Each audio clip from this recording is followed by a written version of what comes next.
ya Allah, yaghfir anna dhunuba waghfir anna sayyiati anta ghafarul khataaya wa dhunubul mubiqati anta satarul masawi wa muqilul atharati alim sirri wa akhfa mustajib da'awati rabbi farhamna jami'a wa mu'anna sayyiati rabbi farhamna jami'a fi jami' salihati rabbi farhamna jami'a fi jami' hadirina sallallahu ala Muhammad ya Allah sallallahu alaihi wasallam ya Allah sallallahu ala Muhammad ya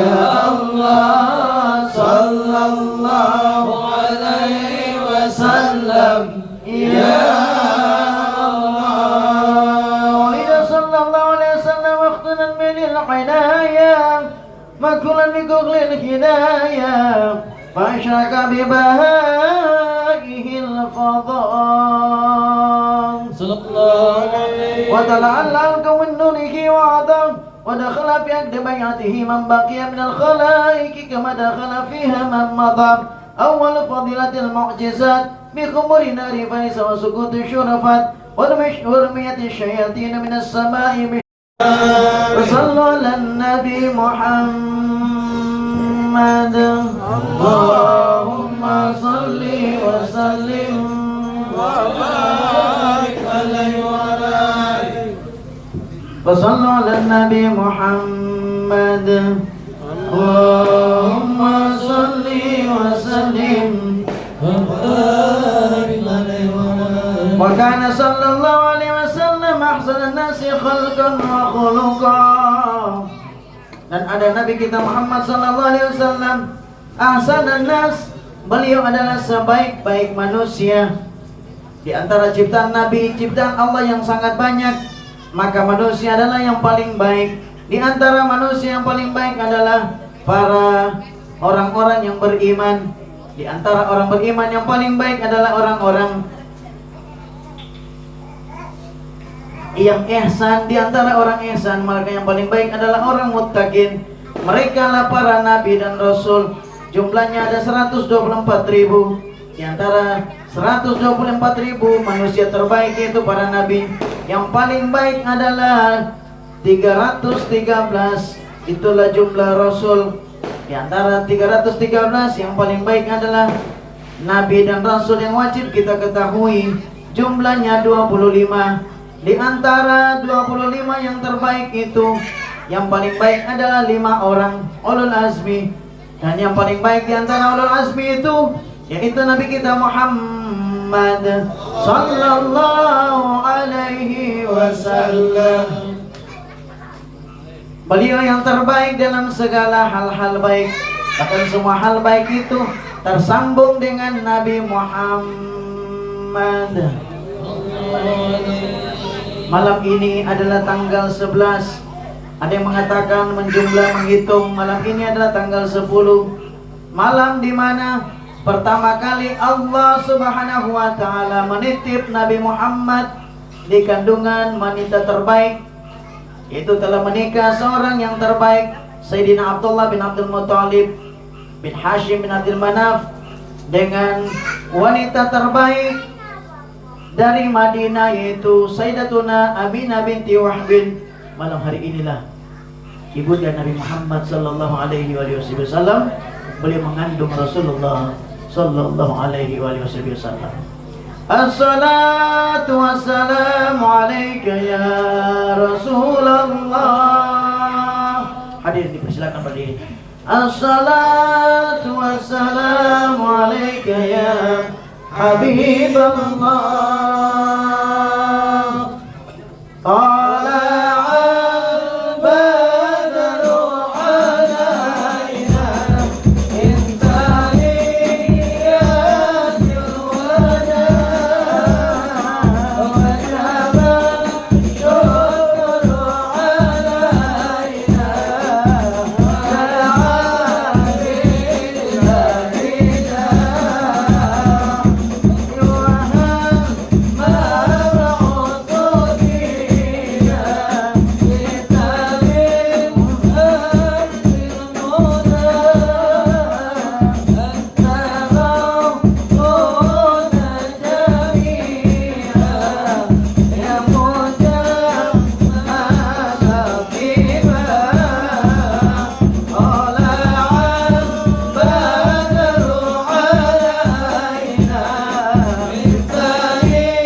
Wassallu ala Nabi Muhammad. Allahumma salli wa sallim wa barik alaihi wa alihi.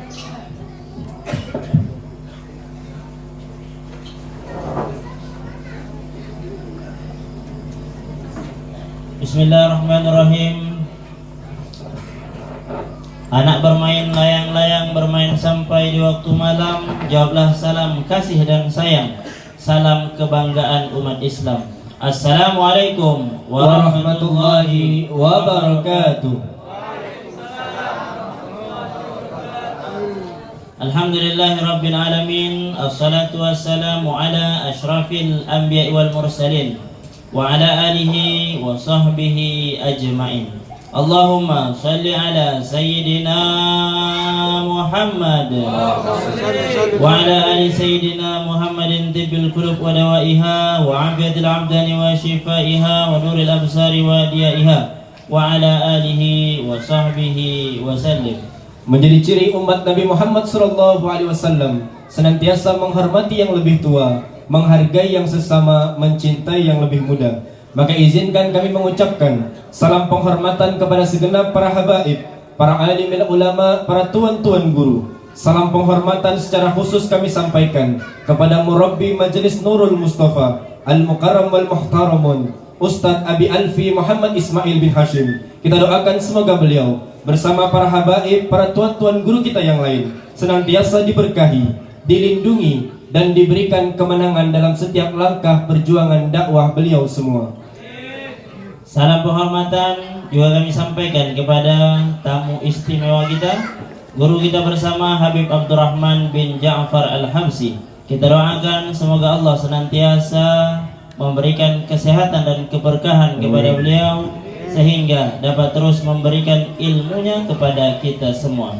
Bapak-bapak, ibu-ibu, ence-ence, tuan-tuan dan puan-puan, yang kecil tidak kami sebutkan nama, yang besar tidak kami himbaukan gelar, yang berpangkat tidak kami sebutkan jabatannya, yang raja dengan daulatnya, yang datuk dengan kuasanya. Insya Allah kita semua yang hadir ini kesemuanya dimuliakan oleh Allah Subhanahu wa Ta'ala. Buah kelapa dibelah-belah, banyak kelapa di kebun Pak Tani. Selamat datang umat Rasulullah dalam majelis yang mulia ini. Kami mengucapkan selamat datang kepada bapak-bapak, ibu-ibu, encik-encik, tuan-tuan dan puan-puan dalam majelis tabligh akbar dan gema sholawat yang dilaksanakan di Markas 7 Majelis Nurul Mustafa.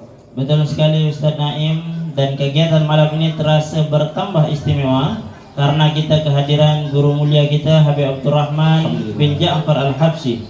meskipun kita tahu bahwa kehadiran beliau di Majelis Nurul Mustafa bukanlah yang pertama. Betul Ustadz, kalau kita ingat beberapa waktu yang lalu Habib pun sudah hadir di Majelis Nurul Mustafa. Betul. Kata orang, kenapa anak banyak dikali? Sebab mereka ingin berenang.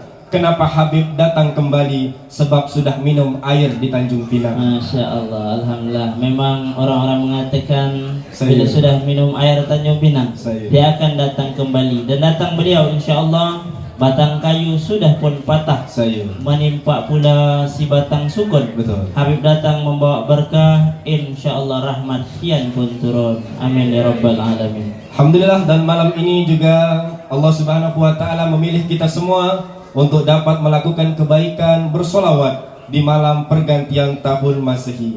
Kata orang, tegak berdiri pokok meranti, pokok tumbuh di depan rumah. Tahun Masehi akan berganti, semoga tahun depan bertambah berkah. Insya Allah. Ustaz Naim, orang juga mengatakan banyak orang memakan pulut kuning hendak dikerat.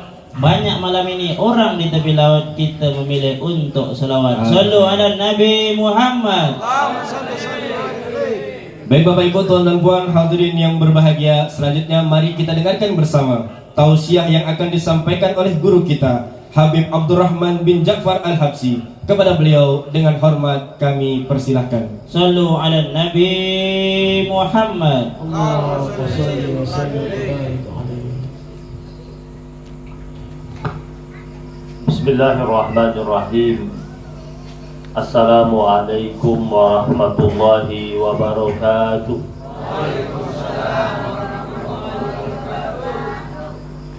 Alhamdulillahi rabbil alamin. Alhamdulillahi wa kafa. Wassalatu wassalamu ala nabiyyina Mustafa wa ala alihi wa ashabihi ahli sidqi wal wafa. Allahumma salli wa sallim ala sayyidina Muhammad al-fatihi lima ughliqa wal khatimi lima sabaq, nasiril haqqi bil haqq wal hadi ila siratikal mustaqim, wa ala alihi haqqa qadrihi wa miqdarihi al-azim. Subhanaka la ilma lana illa ma 'allamtana innaka antal alimul hakim. Rabbi shrah li sadri wa yassir li amri wahlul 'uqdatam min lisani yafqahu qawli. Allahumma 'allimna ma yanfa'una warzuqna ilman wa arinal haqqa haqqa warzuqna ittiba'ah wa arinal batila batila warzuqna ijtinabah wa adkhilna fi ibadika salihin. Subuhun kudusun Rabbuna wa Rabbul malaikati warruh.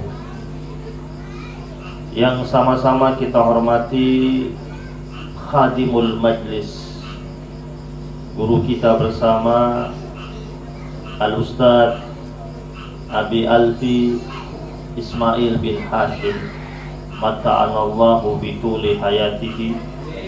Semoga Allah Subhanahu wa ta'ala hadirkan kesehatan buat beliau, panjangkan umurnya, berkahi perjalanan dakwahnya. Sahibul Bait Bapak Haji Aziz bersama seluruh keluarga yang hadir pada kesempatan kali ini, serta jamaah majlis yang hadir pada malam hari ini di penghujung tahun, para habaib, para ulama, para tuan guru, para sesepuh, para tokoh masyarakat, para asatir, para petinggi-petinggi majelis yang tidak dapat saya sebutkan namanya satu persatu, tetapi tidak mengurangi rasa hormat dan ta'zim saya. Muslimin muslimat jamaah majlis yang dirahmati Allah Subhanahu wa ta'ala.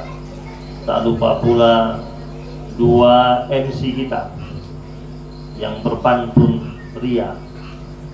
Kalau tidak salah ada yang yang sudah masyhur di TikTok katanya, yang sudah terkenal sampai ke negeri jiran.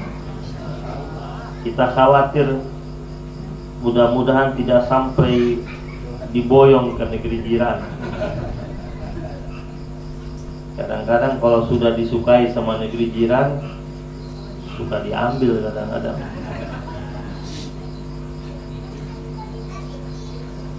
Ditransfer. Ada orang transfer pemain bola, ini transfer ahli pantun. Jamaah yang dirahmati Allah Subhanahu wa taala, kita bersyukur dan memuji Allah atas rahmat yang Allah hadirkan buat kita, sehingga malam hari ini kita dapat sama-sama hadir di majlis yang mulia. Dengan sebelumnya mengawali sambil membaca salawat ala Nabi, bersalawat kepada Nabi Muhammad sallallahu alaihi wasallam. Tentu salawat ini dia memiliki keistimewaan. Salawat itu menjadi bagian daripada ibadah. Kenapa salawat menjadi bagian daripada ibadah? Karena perintah Allah. Semua yang Allah perintahkan, maka dia adalah nilai ibadah yang harus dijalankan. Innallaha wa malaikatahu yusalluna 'alan nabi. Lalu ada perintahnya, ya ayyuhalladzina amanu sallu. Itu perintah, bersalawatlah ke dia. Sallu 'alaihi wa sallimu taslima. Maka yang kita lakukan ini bukan hanya sekedar kumpul-kumpul baca salawat, tetapi kita melaksanakan ibadah yang Allah perintahkan kepada kita. Makanya kalau ada orang yang mengkritik, mengatakan ngapain salawatan, berarti dia meremehkan perintah Allah. Sedangkan perintah Allah itu untuk dipatuhi dan harus dijalankan. Ada riwayat dalam kitab Bustanul Wa'idhin mengkisahkan tentang Abdullah bin Abdul Hakam. Abdullah bin Abdul Hakam ini hidup di zamannya Imam Syafi'i rahimahullah. Setelah Imam Syafi'i meninggal dunia, Abdullah bin Abdul Hakam mimpi ketemu Imam Syafi'i rahimahullah. Dalam mimpinya, Abdullah bin Abdul Hakam tanya sama Imam Syafi'i, apa yang kau dapat dari Tuhanmu? Apa yang kau dapat dari Allah Subhanahu wa ta'ala?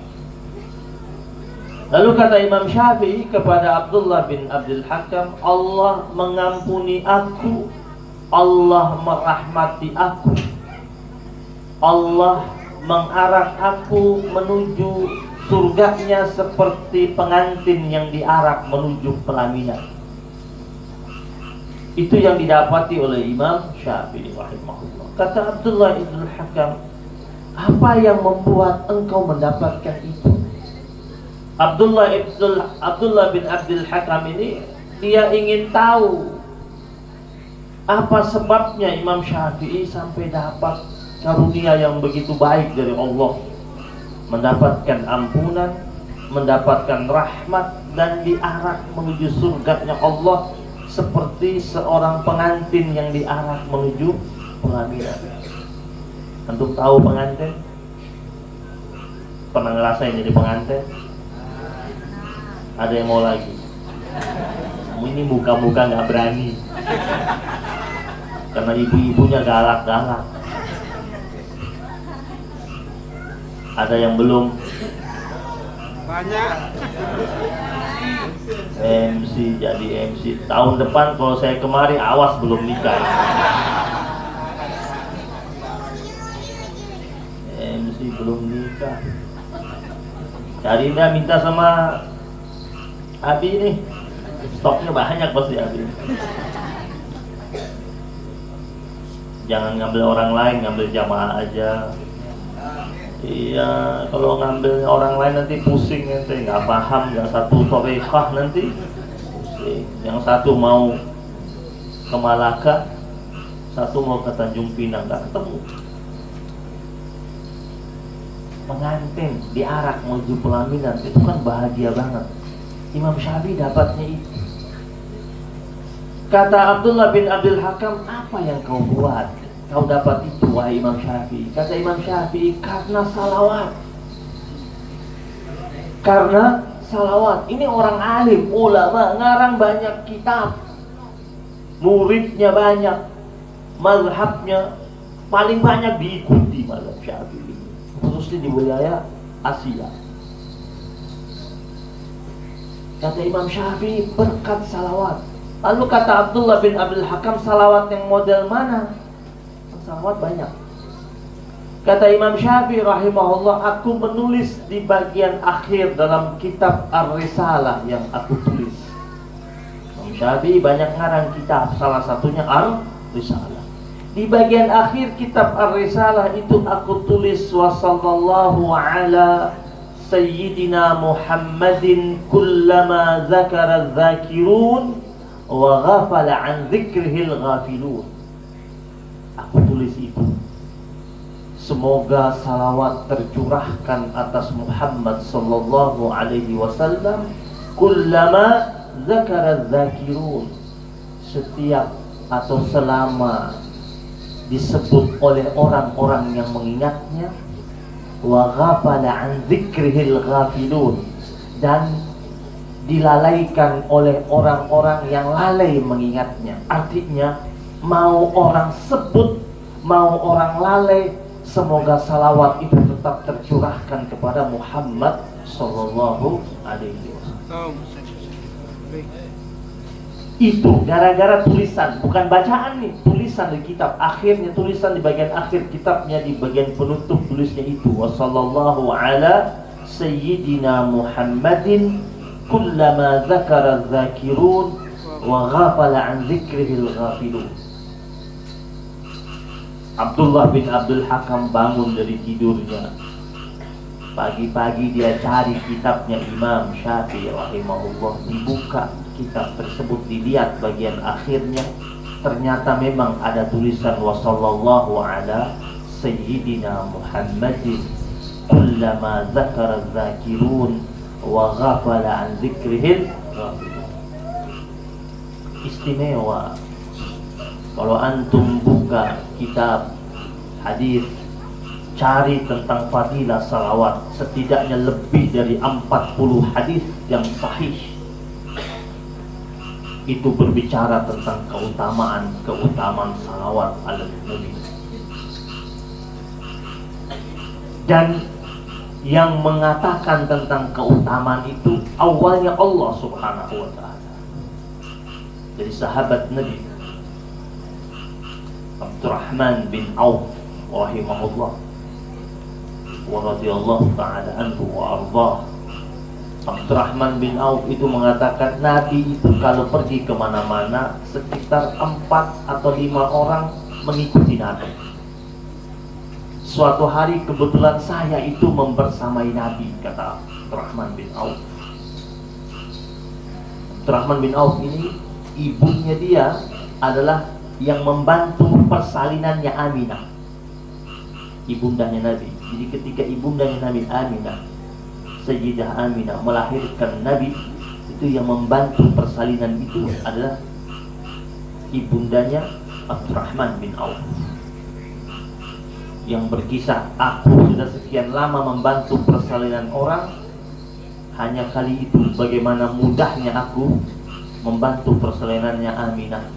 Keluar dengan sendirinya, dan cahaya menyebar di sekitar ruangannya, dan tidak ada darah nifas dari Aminah, Sayyidah Aminah. Itu keistimewaannya lahirnya Rasulullah sallallahu alaihi wasallam. Abdurrahman bin Auf mengatakan, aku bersama Rasul satu hari, kemudian masuk ke satu kebun di Madinah, di dekat Baqi. Dulu dekat Baqi ada kebun korma. Nabi masuk ke situ. Kemudian Nabi sholat 2 rakaat. Dan setelah itu Nabi sujud begitu lama. Nabi sujudnya lama, Abdurrahman bin Auf nunggu. Nah bangun-bangun, nangis, mulai sedih dan nangis. Nangisnya kencang. Dalam hati dia mengatakan, wah meninggal Nabi. Sujudnya kagak bangun-bangun, ini dia meninggal. Allah ambil dia dalam keadaan sujud, nangis. Setelah lama dia nangis, tahu-tahu Nabi bangkit dari sujudnya. Nabi salam, Nabi lihat Abdurrahman bin Auf di belakang lagi nangis, dipanggil. Kata Rasulullah Sallallahu Alaihi Wasallam, ya Abdurrahman, apa yang membuat engkau bersedih dan menangis? Dia hapus air matanya, dia mengatakan, tadi engkau masuk bersama saya di kebun ini dan kemudian engkau sholat, tapi engkau sujud begitu lama tidak bangun-bangun. Aku kira engkau sudah meninggal dunia. Lalu apa kata Nabi? Aku sujud lama, memang benar, tadi aku sujudnya lama. Atani atin min Rabbi, datang berita dari Tuhanku untukku. Maka sujud Nabi lama. Datang berita dari Allah Subhanahu wa Ta'ala kepada Nabi, menyampaikan apa? Tentang fadilah salawat yang dibaca oleh umat Nabi Muhammad Sallallahu Alaihi Wasallam. Jadi Nabi itu sujud berterima kasih kepada Allah yang begitu lama, karena bahagia ternyata umatnya Nabi dengan baca salawat itu mendapatkan banyak nilai-nilai keistimewaan yang diberikan oleh Allah Subhanahu wa Ta'ala. Bahkan ada riwayat dari Imam Ahmad dikatakan, salawat yang dibaca oleh umat Nabi Muhammad Sallallahu Alaihi Wasallam itu efek keberkahannya dan fadilahnya, keutamaannya itu turun tidak hanya pada yang baca, turun kepada yang baca, turun kepada anaknya, dan turun kepada anak daripada anaknya sampai ke cucu. Jadi kita baca salawat, walaupun anak kita belum baca salawat, belum hobi bersalawat, cucu kita belum hobi bersalawat, belum sering bersalawat, itu kita yang baca, efeknya sudah turun kepada anak, sudah turun ke cucu. Fadilah salawat ala Nabi Muhammad Sallallahu Alaihi Wasallam. Bahkan dalam riwayat yang lain Nabi katakan, sallu alayya fa inna salatakum zakatul lakum. Bersalawatlah kalian atasku, sesungguhnya salawat yang kalian bacakan itu adalah sebagai pensucian atas dosa-dosa kalian. Jadi pensucian terhadap dosa itu bisa lewat 2 jalur. Bisa lewat istighfar, bisa lewat salawat ala. Dan Al-Quran juga mengatakan dalam surat Al-Anfal, wa ma kana Allahu liya'adzibahum wa anta fihim wa ma kana Allahu mu'adzibahum wa hum yastaghfirun. Itu Allah katakan di Al-Quran. Allah tidak akan turunkan azab kepada umatmu wahai Rasul wa anta fihim, sedangkan engkau berada di tengah-tengah mereka. Yang kedua, Allah tidak akan azab juga mereka sedangkan mereka senantiasa beristighfar. Artinya 2 ini, salawat ala Nabi dan istighfar kepada Allah, mengamankan kita. Dulu Nabi masih hidup, ada kesalahan yang dilakukan oleh sahabat-sahabat Nabi, Allah tidak turunkan azab di situ. Kenapa? Ada Nabi Muhammad Sallallahu Alaihi Wasallam. Wa anta fihim. Sekarang secara fisik Nabi sudah meninggal dunia, tetapi secara roh Nabi tetap hidup membersamai kita. Dan ayat ini tetap berlaku buat kita. Allah tidak akan turunkan azab sedangkan Nabi berada di tengah-tengah kita. Maksudnya apa? Kalau kita membiasakan di kampung kita, di negeri kita, di wilayah kita membiasakan salawat ala jemaah yang dirahmati Allah Subhanahu wa Ta'ala, khususnya sekarang ini sudah berada pada bulan Rajab, Syahrullah, bulannya Allah, salah satu daripada Ashhurul Hurum, bulan yang dimuliakan. Berarti kita harus betul-betul menjaga nilai kemuliaan bulan Rajab. Banyak amalan-amalan yang patut kita amalkan di bulan Rajab. Tanggal 1 Rajab yang sudah kita lewati itu dianjurkan sholat di malam tanggal 1 ini itu 10 rakaat.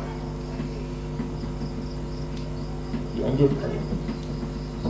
Kemudian kita juga dianjurkan untuk baca zikir di bulan Rajab habis maghrib, Rabbighfirli warhamni wa tub alayya. Rabbighfirli warhamni wa tub alayya. Itu di masjid di Jakarta, masjid-masjid Betawi masih amalkan 100 kali habis maghrib. Rabbighfirli warhamni wa tub alayya. Ini namanya istighfar Rajab. Rabbighfirli warhamni wa tub alayya. Rabbighfirli warhamni wa tub alayya. Terus amalan lain menggiatkan amaliyah ibadah sunnah.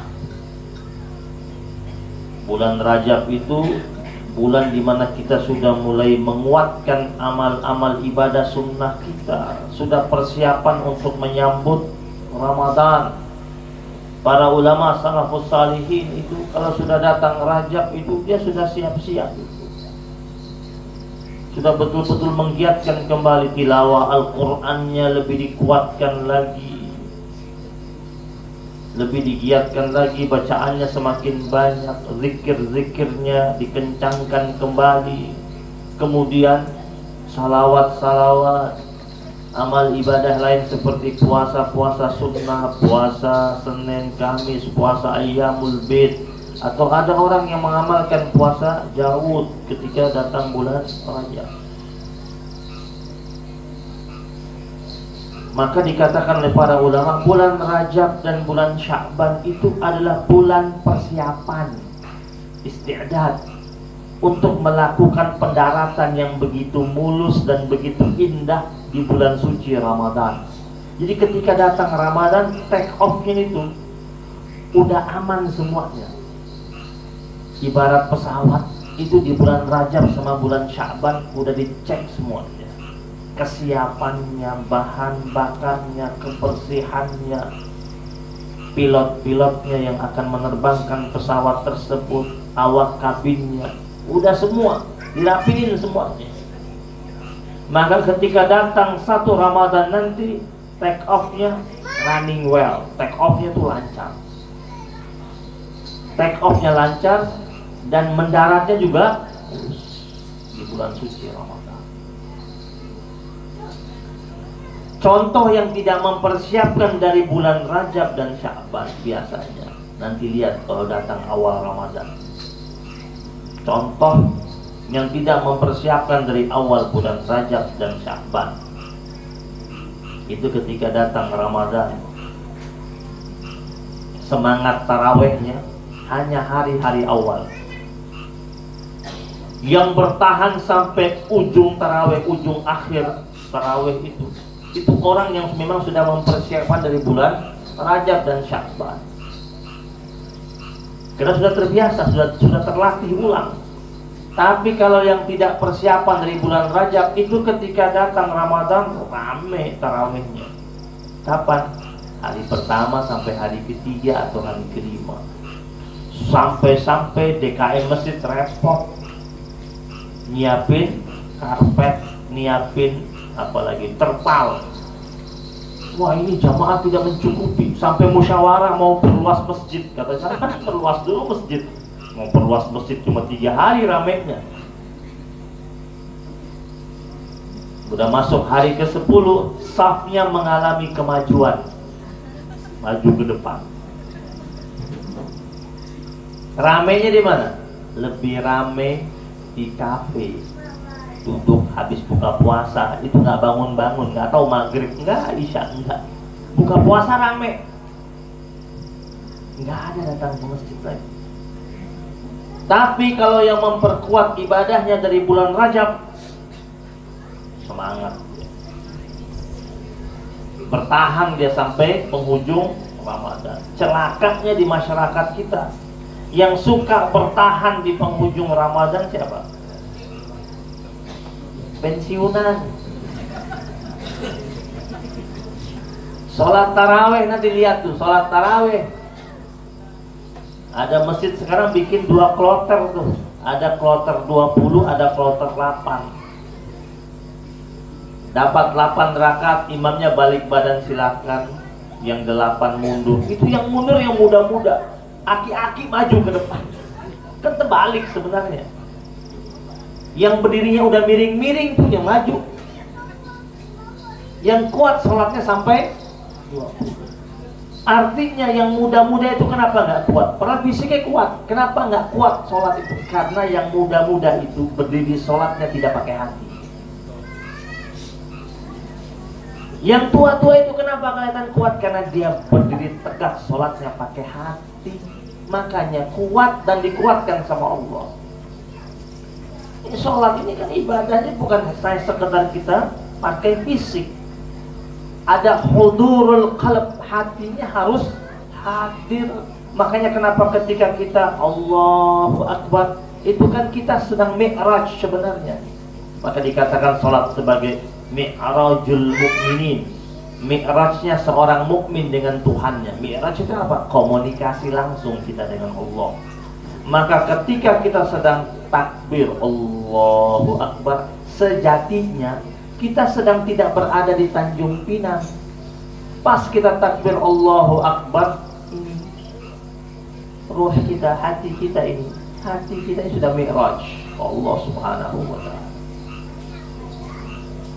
Maka kuat aja. Imamnya baca agak panjang saja, dia biasa aja. Kadang-kadang suka cari imamnya yang pendek-pendek, yang kalau bisa Fatihahnya senapas, surat pendeknya 1 napas. Mana masjid yang cepat selesai itu yang didatangi. Beda cuma 15 menit. Pindah dia tuh ke masjid yang beda 15 menit. Padahal jarak ke masjid yang beda 15 menit jauh juga, setengah jam. Tetap ke sana. Oh, gangguan itu. Ini bulan Rajab nih. Ada juga amalan lain dianjurkan oleh para ulama di bulan Rajab, yaitu membaca di 10 malam pertama, yaitu Subhanalladzi al-hayyul qayyum. Baca Subhanal al-hayyul qayyum, baca itu. Boleh baca itu, atau boleh baca amalan-amalan. Baca amalan-amalan. Di bulan Rajab ini benar-benar bulan persiapan, dan betul-betul harus dipersiapkan. Jaga amalan, jaga perilaku, karena ini berada pada bulan haram. Dan Nabi senantiasa mengingatkan sahabat-sahabatnya tentang bulan Rajab ini sebagai syahrullah, bulannya Allah Subhanahu wa ta'ala. Nah, jamaah yang dirahmati Allah Subhanahu wa ta'ala, hadirnya kita di majlis ilmu ini, di tempat yang penuh dengan keberkahan ini, duduk malam hari, bertahan sampai tengah malam, tentu kita berharap agar kita mendapatkan ridho dari Allah Subhanahu wa ta'ala. Ini di penghujung tahun 2025. Kita renungi perjalanan usia kita. Sudah berapa lama kita hidup di buminya Allah? Apa bekal yang sudah kita persiapkan? Syukur kita sudah sampai di mana? Syukur kita sudah sampai di mana sama Allah Subhanahu wa ta'ala? Kita ini bilangan hari. Kita ini bilangan. Kata Imam Hasan Al-Basri, ayyuhan nas, innama anta ayyamun. Wahai sekalian manusia, sesungguhnya engkau ini bilangan hari-hari. Kullama zahaba yaumun zahaba ba'duk. Setiap kali pergi satu hari dalam dirimu, pergi sebagian dari dirimu. Kita ini adalah merupakan bagian dari jumlah hari itu.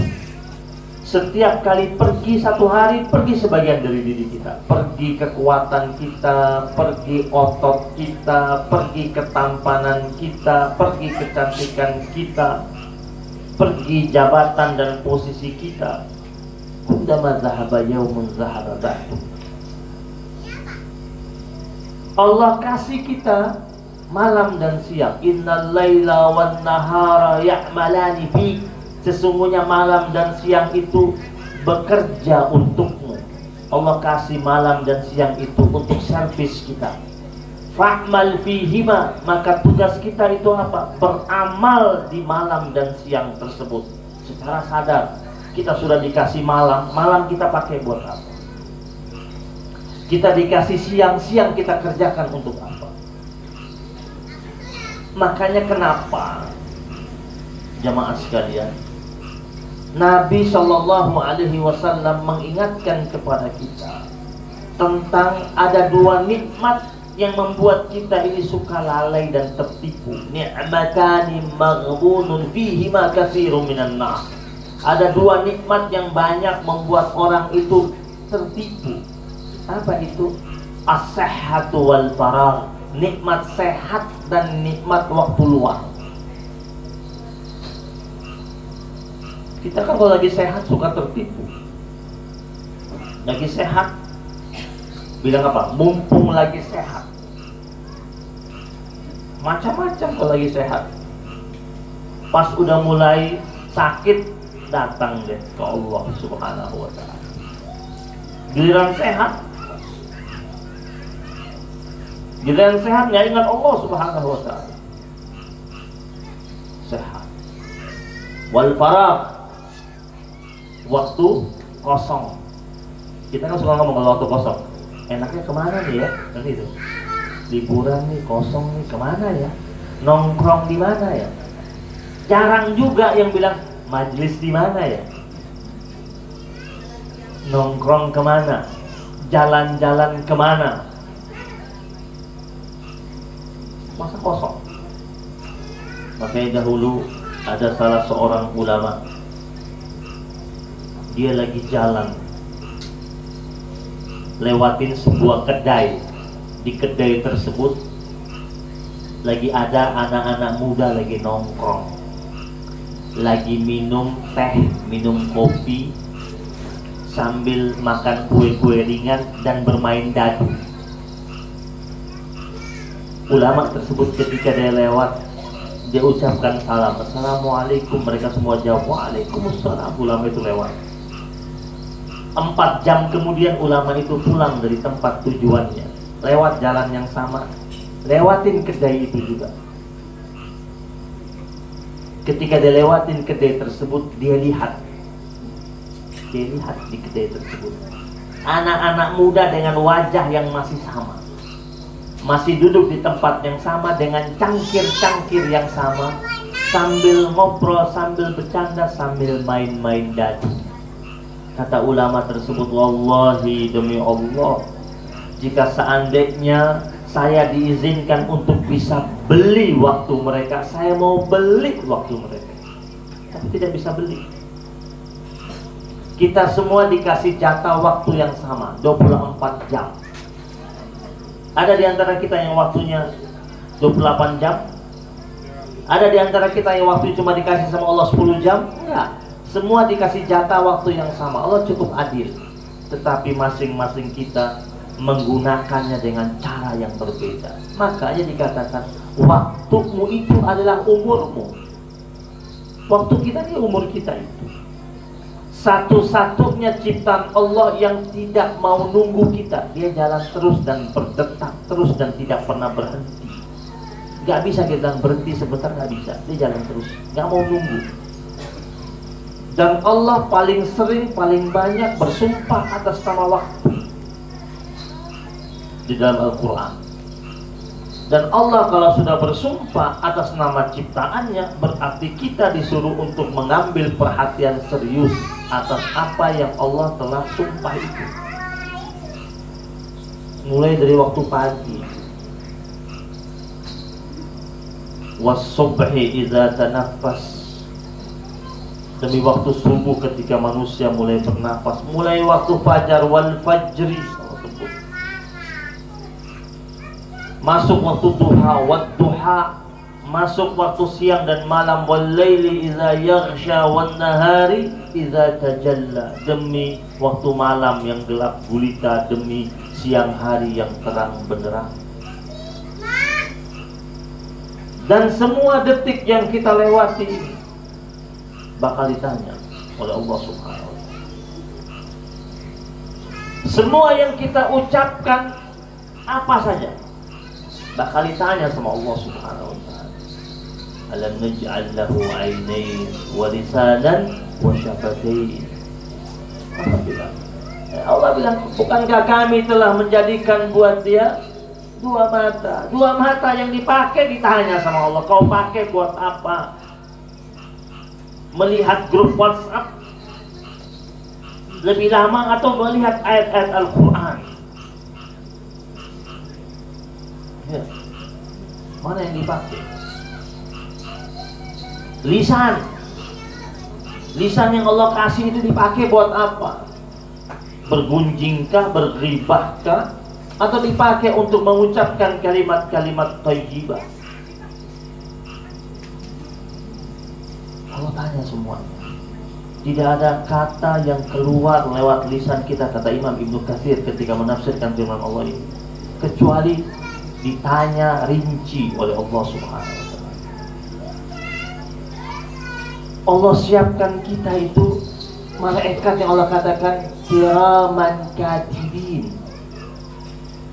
Disiapkan malaikat-malaikat mulia yang mencatat seluruh apa yang kita lakukan, disimpan di sebuah big data, di sebuah file yang nanti file tersebut akan di-upload, dikeluarkan, diperlihatkan kepada kita kapan? Di yaumil akhir.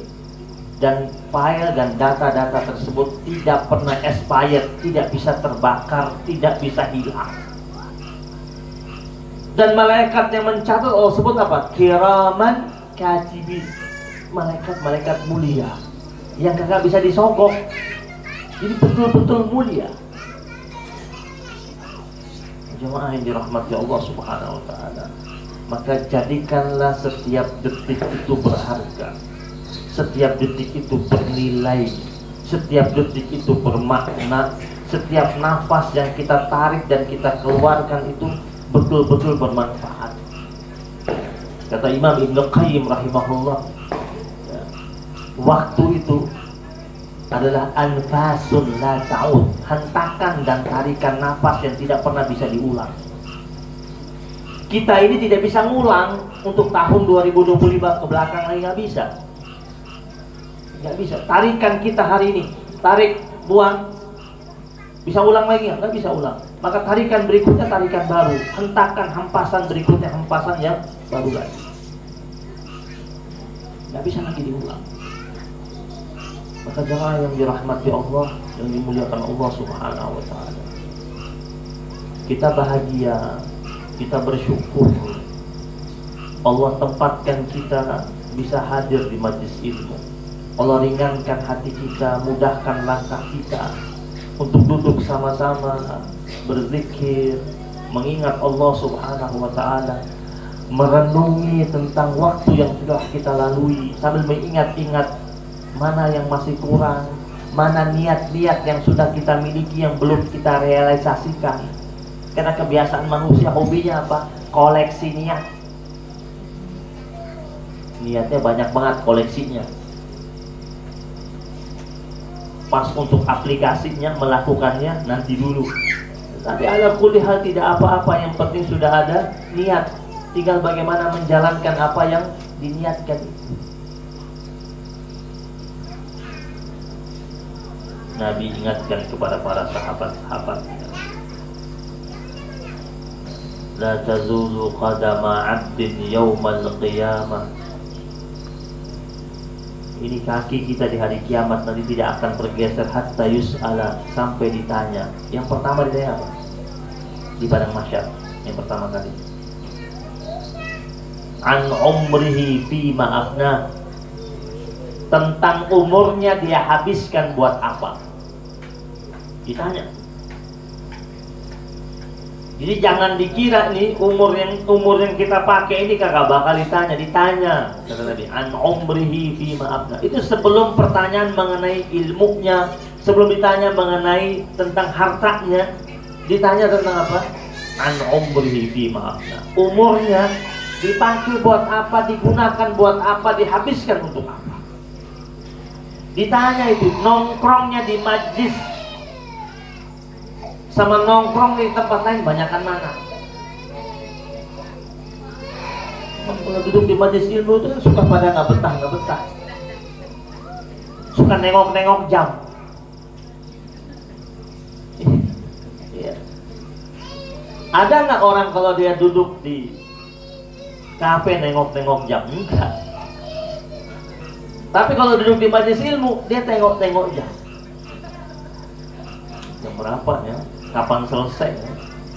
Itu nasi gimana ya? Apa sudah berubah jadi rengginang nasinya ya? Saya lagi khutbah Jumat nih. Tanya nih, yang suka ada yang sini kan ada yang khatib nih Jumat. Tanya deh kalau lagi naik khutbah. Ya, Abi. Itu naik khutbah kan? Suka ngerasa kita baru khutbah, baru alhamdulillah di depan kita, di depan mimbar sudah ada yang lihat jam. Kata khatib dalam hatinya, perasaan gue baru bicara 10 menit deh. Ini orang main lihat jam. Ada yang lihat jam dia, ada yang nengok ke atas. Nengok ke atas, nengok jam juga tuh. Khatib lihat jam. Padahal sebenarnya khatib itu tahu diri, dia bakal berhenti cepat kalau khutbah Jumat. Kalau di Jakarta, Bekasi, Tangerang, itu di mimbar khotib itu ada kertas sudah dilaminating, diketik rapi. Mungkin di sini juga ada tuh. Ada di sini. Ya, ditulis mohon khatib berkhutbah tidak lebih dari 20 menit. Benar nggak? Ada nggak? Ada. Ada benar. Jadi kagak usah lihat jam. Itu khatib tahu diri, dia bakal turun pas 20 menit. Dan khatib itu sebenarnya secara tidak langsung sudah dapat ancaman dari DKM masjid lewat tulisan itu.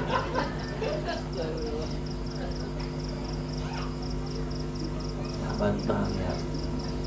Kalau agak lama sedikit khatibnya amin teriak. Khatib belum doa dia udah bilang amin. Tapi coba kalau duduk di majelis ilmu. Duduk di kafe. Penceramah agak lama sedikit, itu MC-nya datang bawa kertas.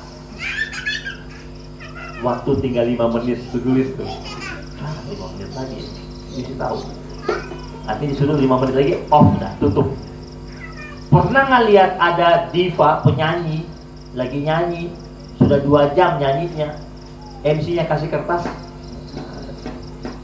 Penceramah lagi ceramah mau stop ceramahnya, wah saya rasa cukup sekian. Itu jamaah dalam hatinya dari tadi kek gitu. Ada yang lulus alhamdulillah selesai juga dia ngomongnya. Tapi kalau penyanyi dia nyanyi sudah 2 jam, dia bilang sudah tidak terasa 2 jam saya menemani anda semuanya. Inilah lagu terakhir, kita cukupkan sekian. Lagi.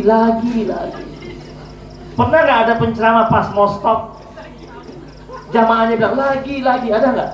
Kalaupun ada itu pasti palsu.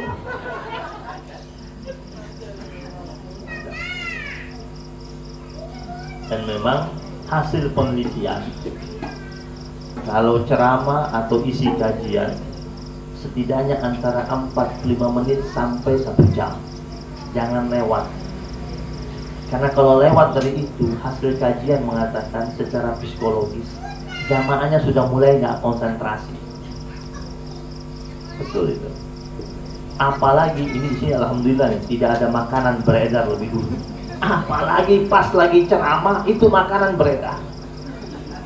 Ya, kue-kue kotak tuh keliling, ya, itu sebenarnya memancing kecemburuan kepada ustadz yang ceramah. Kata ustadz dalam hatinya, enak banget lu makan, gua ngomong.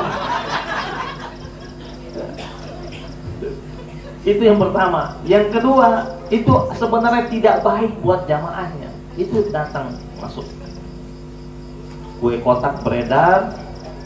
Ini kalau tadi sempat beredar, itu panitianya bakal kesinggung semuanya.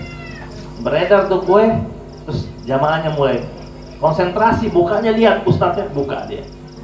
Buka, kebetulan ada kuenya beberapa macam, bungkusnya pakai plastik, semuanya buka. Bunyi berisik nggak?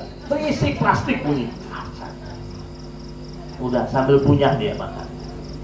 Ada yang manis, ada yang asin dia makan sambil dengar minum. Habis tuh satu kotak. Setelah itu apa? Mulai ngangguk-ngangguk. Bukan ngangguk-ngangguk paham, tidur. Udah kenyang. Maka majlis yang baik itu makanan keluar setelah selesai kajian. Bukan di tengah-tengah kajian. Bahaya. Tengah kajian itu bahaya. Ada yang lirik punya teman dia, kok beda punya lu? Mulai ngobrol tuh. Ngobrol. Ada riwayat hadis tentang majlis ilmu itu. Jadi pernah Nabi lagi duduk sama sahabat-sahabat, datang 3 orang masuk. Riwayat hadis yang sahih, masuk 3 orang itu masuk di majlis ilmu. Yang 2 masuk duduk, yang 1 balik badan pergi. Yang 2 itu yang masuk duduk, 1 duduk di depan dengan tenang, senyum, konsentrasi dengar ceramahnya Nabi. Yang 1 masuk duduk di belakang, masuk tapi duduk di belakang. Yang ketiga dia balik badan, dia pergi. Setelah Nabi selesai ceramah, Nabi bilang sama sahabat-sahabat, maukah kalian aku kabarkan kepada kalian tentang 3 orang tadi? Mau, kata sahabat-sahabat Nabi. Kata Nabi, 2 orang yang pertama itu, yang pertama yang masuk duduk di depan adalah orang yang sebenarnya dia ingin mendapatkan perlindungan dari Allah, dan Allah memberikan perlindungan buat dia. Jadi orang yang duduk di majelis ilmu, duduknya di tengah, duduk di depan, dia adalah orang yang mendapatkan perlindungan dari Allah Subhanahu wa Ta'ala. Yang kedua, dia masuk duduk paling belakang, adalah orang yang malu sama Allah dan Allah malu sama dia. Masih bagus juga, ya. Tapi nggak tahu nih kalau yang duduk di belakang sekarang siapa nih, malu sama Allah apa malu-maluin Allah a'lam. Karena kebiasaan bapak-bapak nih, untung saya lihat di sini tiang-tiang tidak ada yang jadiin sandaran. Alhamdulillah di sini. Biasa kalau Jumatan itu di masjid-masjid itu jamaah bapak-bapak itu biasanya tiang penuh duluan. Untuk apa? Untuk nyender, cari posisi PW, posisi wenak. Ini alhamdulillah nih, walaupun ada tiang tidak ada yang nyender, alhamdulillah. Nah yang duduk di belakang itu kata Nabi, dia orang yang malu sama Allah dan Allah malu sama dia. Adapun lelaki yang ketiga itu yang balik badan pergi, orang yang berpaling dari Allah dan Allah berpaling dari dirinya. Jadi kalau ada orang dia punya kesempatan datang di majlis ilmu, dia tidak datang, dia berpaling dari Allah, Allah berpaling dari dia. Jangan diundang ke majlis ilmu, antum bisa hadir. Ada lebih celaka lagi, udah kagak bisa hadir, ngajak temannya untuk kagak hadir, lebih parah lagi. Jadi kalau antum punya teman, dia udah nggak datang di majelis ilmu, terus WhatsApp antum, ajak nggak hadir juga, antum pas terima WhatsAppnya baca, A'udzubillahi minasyaitonirrajim. Ini bukan teman gue, hari ini jadi setan. Kan tidak baik sebenarnya ketika kita sedang tidak bagus perilaku kita. Jangan ajak-ajak. Orang yang baik itu pas yang bagus-bagus dia ngajak-ngajak. Tapi kalau pas buruk jangan ngajak-ngajak. Ini pas buruk ngajak-ngajak. Ngapain lu? Malam 31 nih. Sekali-kali ke hadir di sana, ada pesta kembang api. Ngapain datang? Libur deh, off sekali-sekali off. Itu bahaya. Duduk di majlis dapat dapat seperti itu. Nah, antum lihat, oh, antum kira sudah duduk-duduk di majelis ilmu ini aman nih? Masih aman? Masih ada gangguan. Kalau ada teman ajak ngomong, ada ngobrol, itu godaan juga kan? Ustaznya lagi ceramah, dia bikin siaran tandingan di majelis ilmu, ngobrol satu sama lain. Itu gangguan nggak? Gangguan. Itu setan bukan? Setan.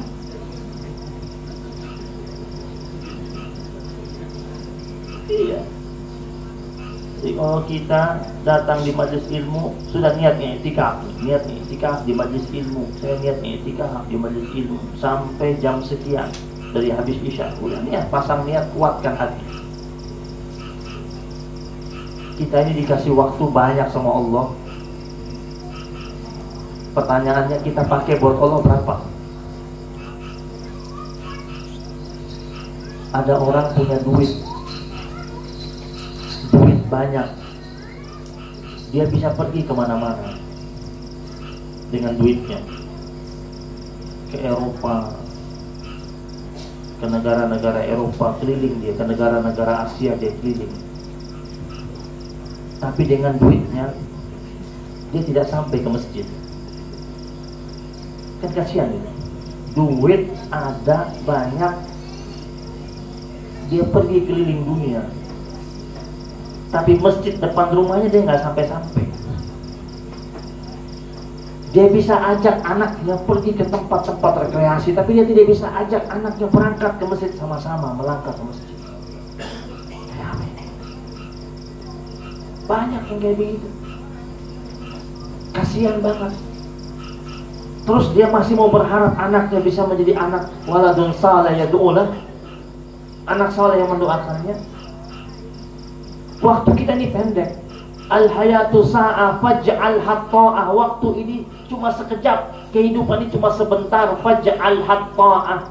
Maka hidup yang sekejap itu isilah dengan nilai-nilai ketaatan kepada Allah Subhanahu wa ta'ala. Episode kita tidak panjang, sebentar. Waktu itu kata orang tahu-tahu sudah besar, tahu-tahu sudah remaja, tahu-tahu sudah menikah, tahu-tahu punya anak, tahu-tahu sudah tua, tahu-tahu sudah tidak ada. Cepat dia berlalu. Kita lihat ada anak, sudah besar ya, kita bilang, sudah besar. Kita nggak sadar kita udah besar ya sekarang, dulu masih kecil loh kita gendong-gendong. Kita nggak sadar dan kita ucapkan menunjukkan kepada kita betapa sebenarnya waktu itu cuma sebentar. Pendek sekali. Tapi kan kita ini suka merasa bahwa kita ini adalah hamba-hamba Allah yang sedang berhenti lama di bumi. Padahal kita ini adalah hamba-hamba Allah yang sedang melintas, bukan yang sedang berhenti. Kita yang sedang melintas. Kun fid dunya, kata Rasul sallallahu alaihi wasallam. Kun fid dunya ka'annaka gharibun aw 'abiru sabilin, kata Nabi. Jadilah engkau di dunia itu seperti orang asing atau orang yang sedang menyeberangi jalan. Antum bayang kalau orang asing kalau datang ke negeri kita, dia terikat nggak sama aturan yang banyak? Terikat kan? Dia bebas tidak? Dia tidak sebebas kita penduduk asli. Nah, Nabi katakan kita ini di dunia ini, kita ini tidak ada penduduk asli. Kita semua ini adalah orang asing. Kenapa? Karena kita di dunia cuma numpang lewat. Dan kita tidak memiliki apa-apa. Semua yang kita pakai, semua yang kita miliki di dunia ini, kita hanya dikasih hak guna pakai, hak pinjam pakai. Bukan pemilik kita. Karena Allah katakan walillahi mirasus samawati wal ard. Milik Allah itu warisan langit dan bumi. Salah kalau saya dapat warisan. Dari mana dapat warisan? Milik Allah. Kan Allah bilang dalam Al-Quran, wallahu akhrajakum min butuni ummahatikum la ta'lamuna syai'an. Allah yang mengeluarkan kalian dari perut ibu-ibu kalian dalam keadaan tidak tahu apa-apa, tidak memiliki apa-apa. Yang punya Allah kita cuma dikasih pinjam pakai. Buktinya apa? Walaupun milik kita adalah milik kita, pas meninggal bawa nggak? Nggak bawa, tidak bawa, sama sekali. Lepas semuanya, ditanggalkan semuanya. Yang dibawa. Mau dibawa apa? Mobilnya nggak bawa juga, nggak bisa masuk ke kuburan mobilnya. Bahkan mobilnya nggak ikut ngantar ke pemakaman, nggak ikut ngantar. Yang ngantar pakai mobil ambulan. Dia punya mobil bagus, ya, mobilnya bagus, Alphard seri terbaru. Pernah lihat? Atau Mercy kelas S-Class, Mercy-nya S-Class yang mahal itu, yang S-Class. Pernah lihat ada pocong duduk di S-Class? Gini. Anaknya bilang, untuk terakhir kali penghormatan buat ibunda kita angkat yuk, taruh di S-Class. Ada? Enggak. Bahkan anak-anaknya, itu mobil ibunya, anak-anaknya bilang apa? Tolong berangkat ke pemakaman, itu mobil S-Class jangan ikut, takut baret-baret. Jadi berangkat ke pemakaman pakai mobil biasa. Anak-anaknya naik di ambulan. Punya mobil bagus, udah nggak pakai tuh mobil. Naiknya apa? Keranda. Mau dia kaya, mau dia orang biasa, mau dia pejabat, mau dia rakyat, semua naiknya keranda. Sama, nggak dibeda-bedakan. Modelnya sama, bentuknya sama. Ada yang pernah lihat ada keranda versi terbaru pakai AC, itu pakai remote? Ini ada. Waktu masih hidup pakainya jam tangan branded, baju-baju branded, kosmetik branded, tas branded. Pas meninggal dunia pakai baju modelnya sama. Gak ada orang datang ke toko kain, Pak, saya minta Pak ya disiapkan kain kafan yang original, yang ori ya. Emang ada kain kafan ori sama KW? Gak ada. Kain kafan satu model. Tapi kalau baju ada ori, ada KW. Satu-satunya pakaian yang kita pakai saat meninggal tanpa kantong. Pernah lihat ada kain kafan pakai kantong? Kalau baju masih ada kantong semua, buat simpan handphone, simpan dompet, simpan ATM. Kain kafan pakai kantong, dah. Karena mau simpan apa-apa. Ibu-ibu yang biasa pakai payet-payet, terus pas meninggal dunia anaknya pakai kain kafan pakai payet gitu, pakai payet, pakai bros segala macam. Udah sama. Tidak bawa apa-apa. Kita ini adalah gharib, asing, dan abiru sabilin, orang yang sedang menyeberangi jalan. Hanya melintas saja. Hanya melintas saja. Yang dipanjangkan usianya Allah ingatkan, wa man nu'ammirhu nunakkisu fil khalq. Ada di antara hamba Allah dalam surat Yasin yang dipanjangkan usianya tapi dikembalikan kepada asal kejadiannya. Umurnya panjang tapi kembali seperti ketika dia kecil. Asal kejadiannya kecil. Waktu kecil jalannya dipegang, pas panjang umur dipegang lagi. Waktu kecil nggak bisa makan yang keras-keras, pas dipanjangkan umurnya udah mulai habis giginya. Cucunya bawa jagung, popcorn, dia tersinggung. Kenapa nggak bisa punya? Waktu masih kecil, lahir, rambutnya tipis, pas dipanjangkan usianya sudah banyak yang botak. Jangan tersinggung, sudah habis-habis rambutnya. Ibu-ibu tuh suka ngomong, ini Ustadz ini gara-gara saya pakai kerudung nih Ustadz, sekarang nih rambut saya menipis pakai kerudung, soalnya tutup terus kepala. Bukan gara-gara pakai kerudung, emang sudah tua. Habis ada rambutnya, rontok rambutnya. Jadi Allah ingatkan itu agar kita berpikir dan merenung ketika dipanjangkan mulai dikurangi kemampuan kita masing-masing. Itu isyarat dari Allah Subhanahu wa ta'ala. Banyak isyarat yang Allah tunjukkan kepada kita. Tetapi kebanyakan kita tidak mau mengambil ibrah, pelajaran dari kehidupan yang kita lewati. Dunia yang Allah serahkan kepada kita ini untuk kita kelola, kita rawat dengan sebaik-baiknya, dan semuanya kita bakal bertanggung jawab di hadapan Allah Subhanahu. Maka jemaah yang dirahmati Allah Subhanahu wa ta'ala, ini masih di bulan Rajab. Manfaatkan dengan sebaik-baiknya. Karena sebaik-baiknya hamba Allah Subhanahu wa ta'ala, yang tentu dia berkeinginan agar ibadah-ibadahnya dari waktu ke waktu jauh lebih baik, jauh lebih sempurna, jauh lebih indah. Ketaatannya semakin bagus di hadapan Allah Subhanahu wa ta'ala. Dan kita mintanya sama Allah. Kalau kita mau ibadah kita bagus, kita nggak bisa lakukan dengan cara kita. Kita tetap minta kekuatan dari Allah. Jadi jangan sampai kita merasa kita sudah bagus, jangan. Hati-hati. Ada penyakit tua ya. Ini sebelum saya tutup, ada penyakit tua yang tidak pernah kadaluarsa. Sombong, hasud, sama ujub. Sombong pelaku pertamanya iblis. Hasud atau dengki pelaku pertamanya Habil dan Qabil, akhirnya saling bunuh gara-gara hasud. Kemudian ujub, pelaku pertamanya siapa? Ujub. Siapa pelaku pertama? Kalau sombong ini siapa? Iblis. Hasud ini siapa? Habil dan Qabil. Habil dan Qabil ini saling hasud satu sama lain.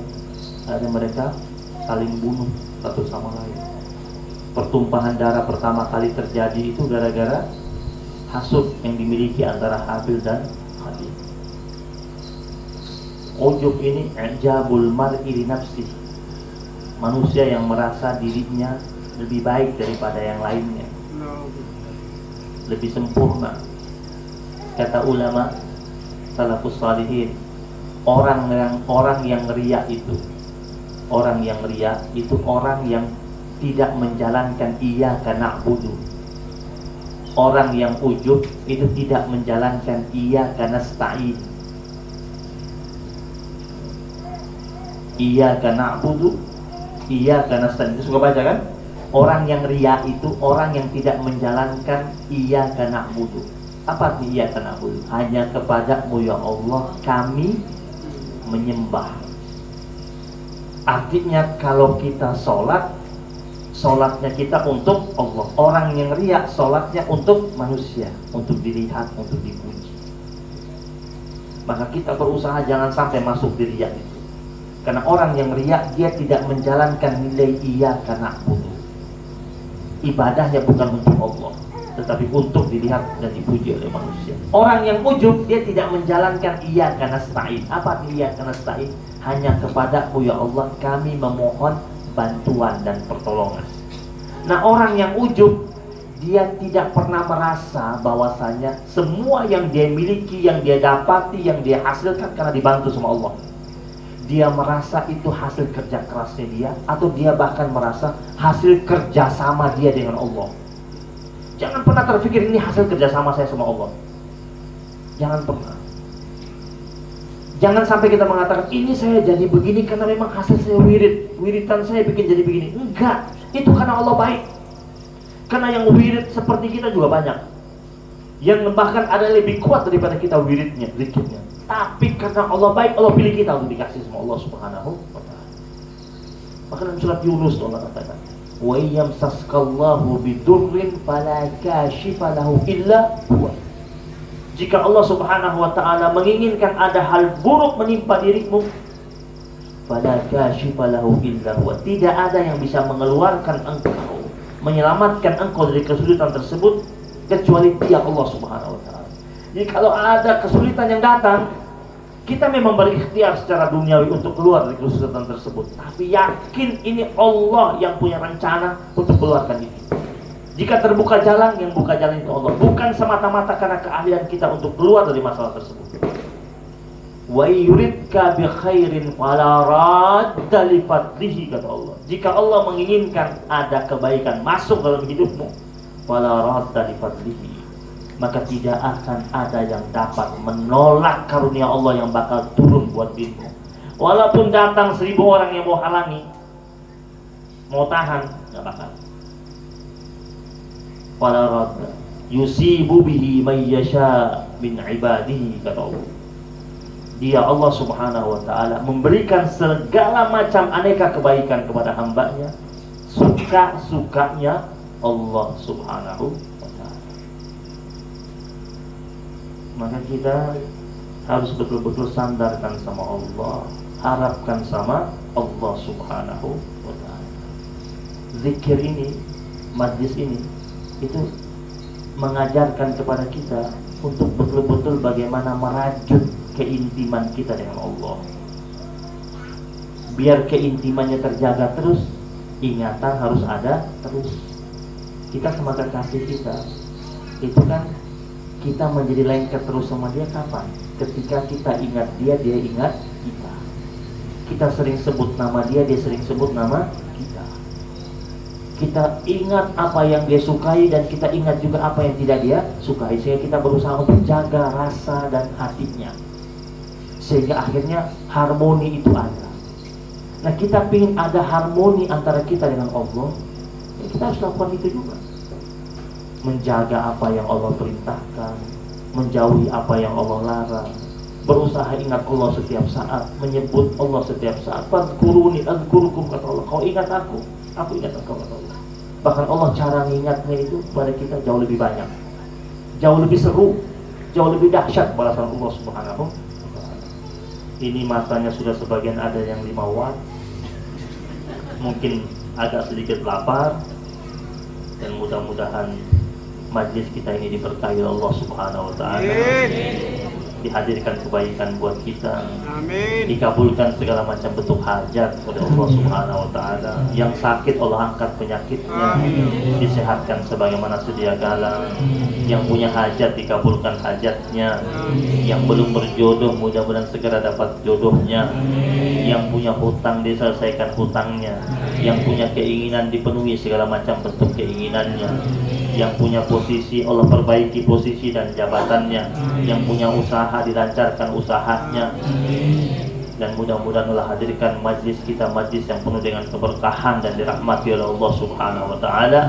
Ala hadhihi niyyah wa ala kulli niyatin salihah tawassulan li Rasulillah sallallahu alaihi wasallam. Al-Fatihah.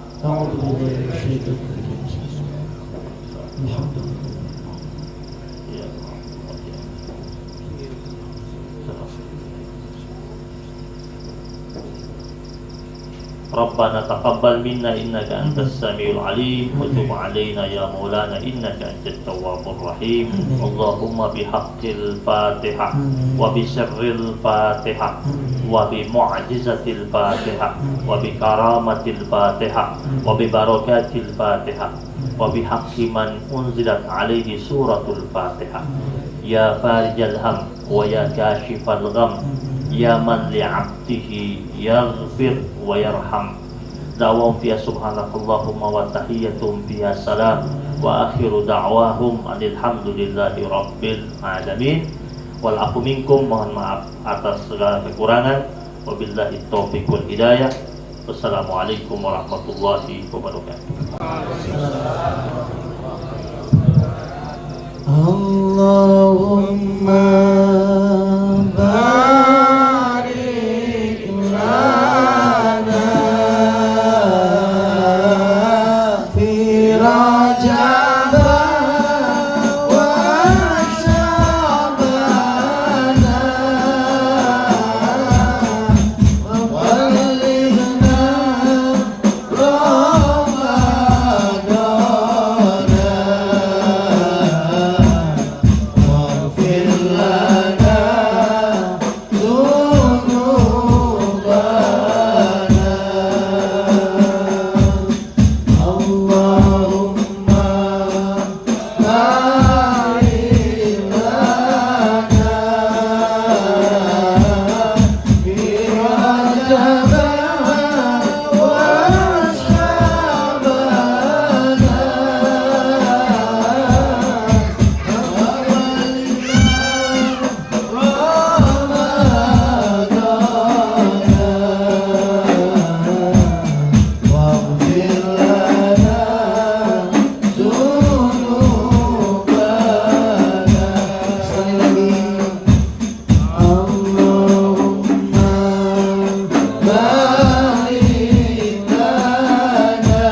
وسلم وبارك عليه وعلى آله. Alhamdulillah telah sama-sama kita berselawat dan mendengarkan tausiah, insyaallah dengan pergantian tahun ini segala hajat dan keinginan kita semua Allah kabulkan, amin ya rabbal alamin. Kami juga mengingatkan kepada bapak-bapak, ibu-ibu, tuan-tuan dan puan-puan, insyaallah besok Habib akan kembali mengisi selesai sholat maghrib di Masjid Al-Jannatul Naim kilometer 2. Kami mengundang dan mengajak kepada bapak ibu semua untuk sama dapat menghadiri majelis tersebut. Demikian apa yang kita laksanakan pada malam hari ini. Orang-orang berkata, jikalau gading tentulah retak, jikalau lautan tentulah berombak, jikalau ada salah yang tampak, mohon maaf kami kehendak. Wallahul muwafiq ila aqwamit thoriq. Assalamualaikum warahmatullahi wabarakatuh. Waalaikumsalam warahmatullahi wabarakatuh. Allahumma salli ala Sayyidina Muhammad wa ashkilin zalimin bidzalimin.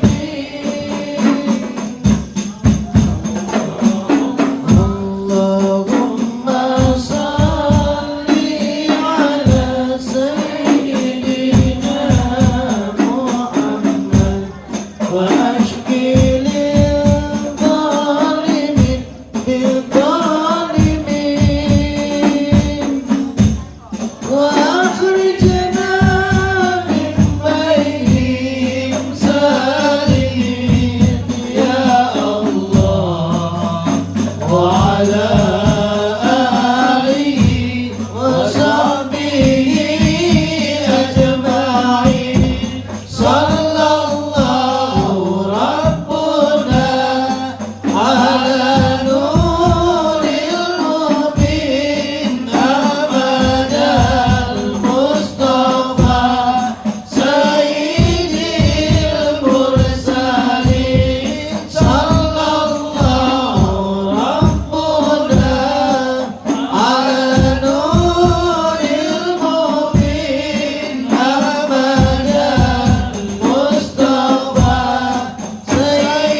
Kami persilakan kepada para jamaah semua untuk mengambil dokumentasi dengan Habib.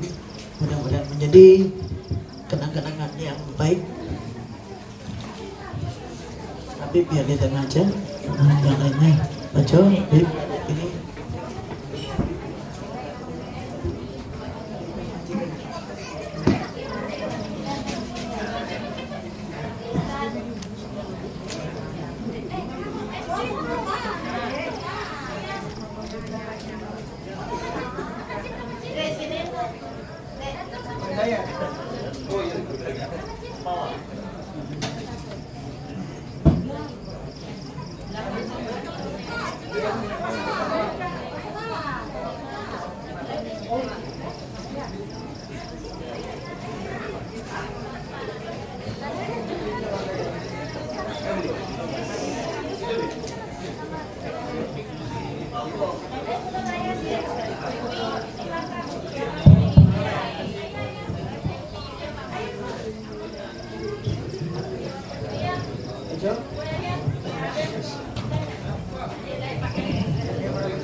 Masih.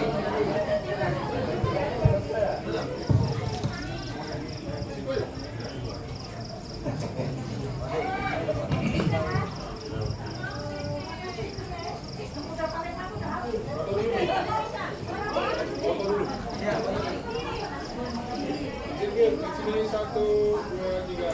Sekali lagi, mati, satu, dua, tiga. Kawin. Satu, dua, tiga. Nur Mustafa. Satu, dua, tiga. Satu, dua, tiga. Takbir. Allahu Akbar.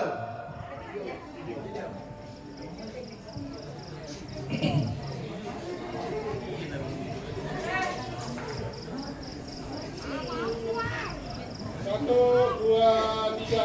Assalamualaikum warahmatullahi wabarakatuh. Allahumma sholli ala Sayyidina Muhammad wa ala ali Sayyidina Muhammad. Alhamdulillah, malam hari ini di penghujung tahun 2025 Masehi, kami segenap Sohibul Majelis Nurul Mustafa bersama para tamu undangan baru saja melaksanakan sholawat zikir dan dakwah bersama guru kami tercinta dari Jakarta, Habib Abdurrahman bin Ja'far Al-Habsyi. Semoga perjumpaan kita malam hari ini mendapat barokah daripada Allah Subhanahu wa taala, dan kami semua ini ditingkatkan kecintaan kami dengan Rasulullah sallallahu alaihi wasallam dan kelak berkumpul dengan Rasulullah di Jannatul Firdausnya Allah Subhanahu wa taala. Amin ya rabbal alamin. Allahu Akbar. Allahu Akbar. Allahu Akbar. Dan jangan lupa terus ikuti kami Majelis Nurul Mustafa Tanjung Pinang dalam channel YouTube Majelis Nurul Mustafa. Like and subscribe. Wabillahi taufiq wal hidayah. Assalamualaikum warahmatullahi wabarakatuh. Waalaikumsalam warahmatullahi wabarakatuh. Hampir lupa itu. Like and subscribe.